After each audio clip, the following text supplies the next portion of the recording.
Bombastic side eye, criminal offensive side eye.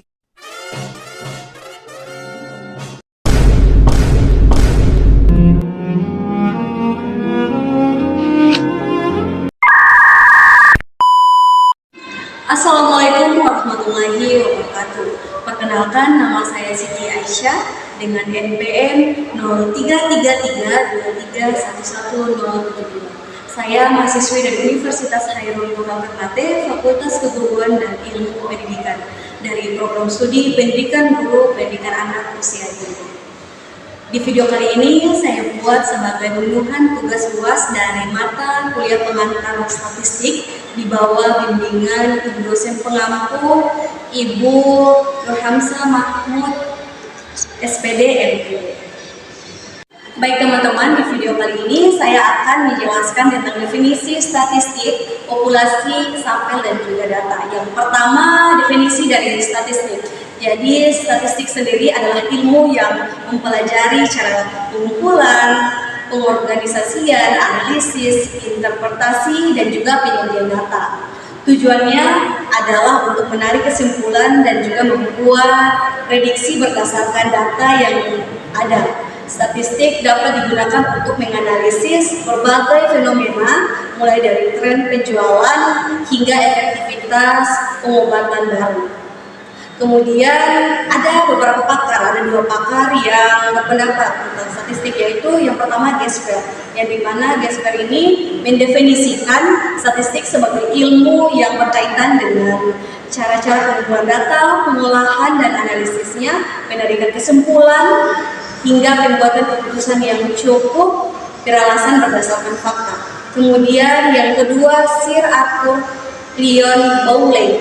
Nah, dia ini mendefinisikan statistik sebagai pernyataan numerik fakta dalam setiap departemen penyelidikan yang saling berhubungan.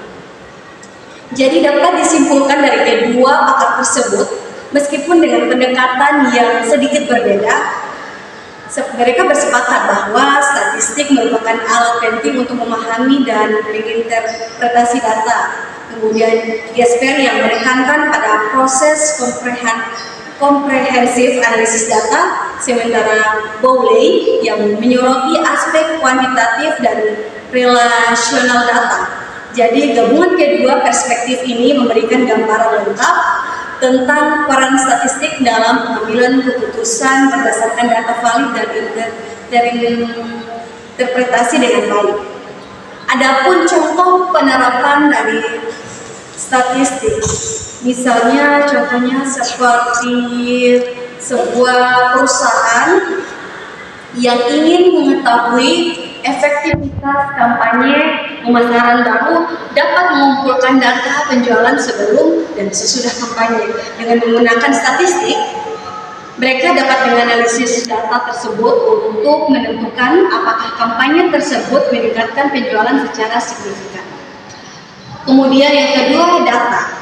Jadi data ini adalah kumpulan fakta, angka, deskripsi, pengukuran, atau observasi yang belum diolah dan belum memiliki makna yang berarti dengan sendirinya. Jadi data merupakan bahan mentah yang perlu diproses dan dianalisis untuk menghasilkan informasi yang berguna. Adapun pakar yang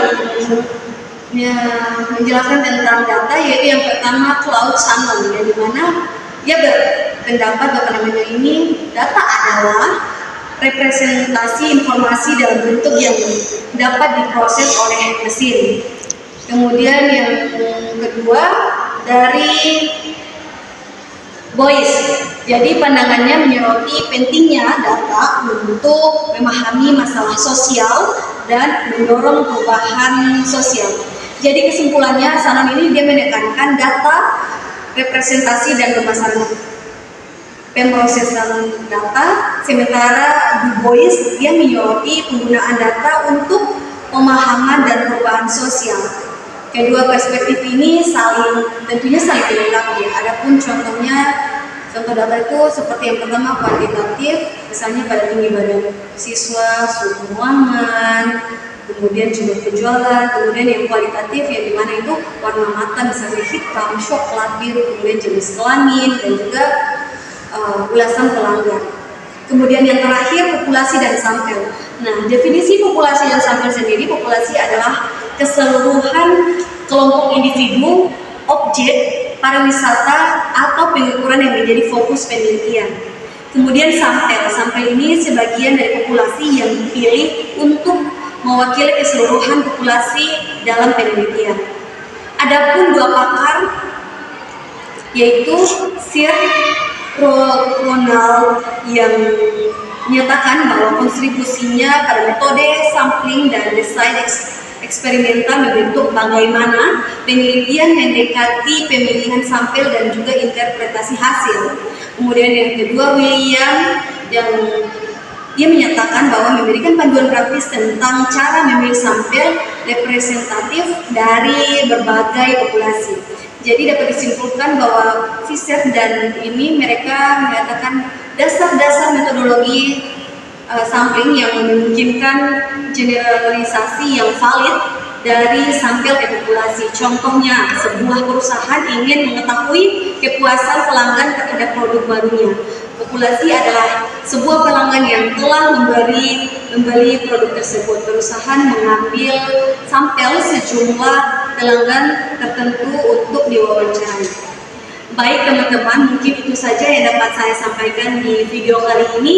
Lebih dan kurangnya saya mohon maaf. Wabillahi taufiq wal hidayah. Wassalamualaikum warahmatullahi wabarakatuh.